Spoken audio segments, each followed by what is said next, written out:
Affaire conclue, la vie des objets s'intéresse aujourd'hui à une affiche de l'espion préféré de la reine qui risque de faire trembler notre artisan. Revenons sur l'expertise de cet objet apporté par Laurent, 54 ans, venu de Charenton-le-Pont. Laurent. Bonjour Sophie. Bonjour. Alors ça, c'était période Roger Moore. C'est la deuxième fois que Roger Moore incarne le personnage de James Bond dans L'homme au pistolet d'or. Précédemment, c'était Sean Connery qui est le premier à avoir incarné James Bond en 1962 dans James Bond contre Dr No. Il a été donc remplacé par Roger Moore. C'est donc l'adaptation d'un roman publié en 1965. C'est un roman de Ian Fleming. C'était un officier du renseignement britannique et surtout un romancier absolument fabuleux puisque c'est lui qui a inventé le personnage de James Bond. Et donc là, on a non seulement une affiche mais le matériel d'exploitation du cinéma. Donc je vous propose une estimation de 150 €. Le célèbre 007 va-t-il trouver les armes nécessaires pour briller en salle des ventes? Bonjour. Bonjour, monsieur. L'affiche de cinéma, c'est un classique de décoration, c'est très désirable comme objet, d'autant plus quand il s'agit d'une affiche James Bond. Ah oui, je me souviens de ça quand j'étais petite, effectivement. Par contre, vous les avez pas entrelus. Vous vous êtes dit que c'est nous qui allions le faire. Oui, peut-être. Il faut rester raisonnable au niveau des enchères, puisque cette affiche, il faut lui apporter une plus-value. Ce sera un très bel encadrement, prêt à poser sur le mur du client final. 50 €. C'est parti. 60. 70. 100. 10. 120. Elle nous intéresse tous. Il va falloir payer un peu plus cher pour la remporter. 150. 100 moins. 100 mois. Laurent, 150 €.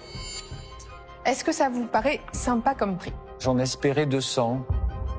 200, ça fait un petit peu cher, surtout si je prends en compte le coût de l'encadrement. L'affiche est en très bon état.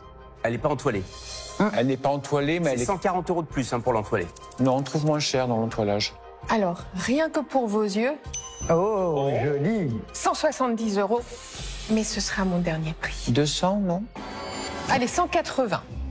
Ok, bon, je vais essayer à Allez-y. 180. Avec notre James Bond girl favorite. Affaire conclue. Merci. Cette affiche va partir chez mon encadreur de prédilection, Yannick, qui adore encadrer les affiches de cinéma et qui sait très bien le faire. C'est dans le nord de la France, chez Yannick, que James est allé se faire recadrer le portrait. Anne-Catherine m'a déposé cette affiche, qui est une affiche originale de cinéma. Ces affiches font en général 1,20 m par 60. C'est une affiche qui date de 74, le film est sorti à peu près à cette époque-là. Le document est plié, comme la majorité des affiches en France. Aux États-Unis ou ailleurs, elles sont bien plus souvent roulées, donc elles n'ont pas tous ces plis, mais en même temps, ça lui donne un aspect original. On va la monter simplement en la plaçant dans le cadre, sans la contrecoller, pour garder justement cet aspect original. Je vais procéder à la découpe du plexi. Le plexi est intéressant parce qu'il est par nature anti-ultraviolet. Il est plus léger et surtout incassable. Sur une grande surface comme celle-là, c'est vraiment très intéressant. Yannick associe un carton qu'il a découpé aux bonnes dimensions et un papier protecteur pour créer un support à notre affiche. Je vais positionner quelques pinces sur l'affiche pour éviter qu'elle ne bouge. On va pouvoir placer le plexiglas.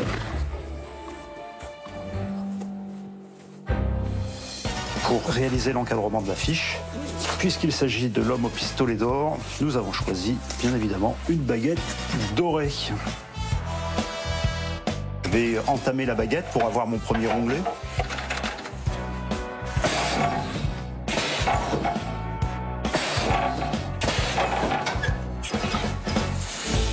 On va passer maintenant à l'assemblage par collage.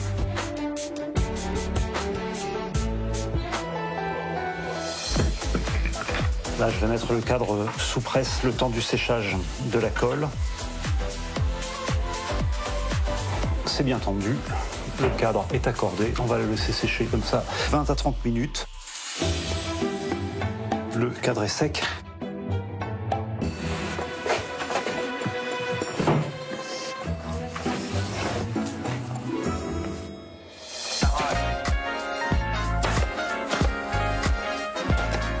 Craft va venir au dos de l'encadrement pour faire un fond plus propre et aussi maintenir par collage.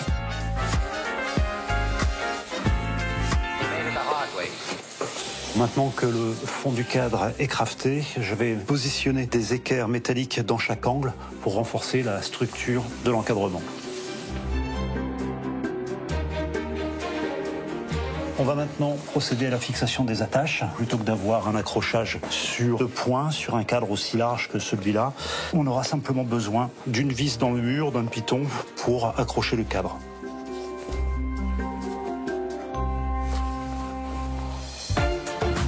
Le cadre est maintenant terminé, je n'ai plus qu'à enlever le film de protection et nous avons le résultat final. Ça passe pas.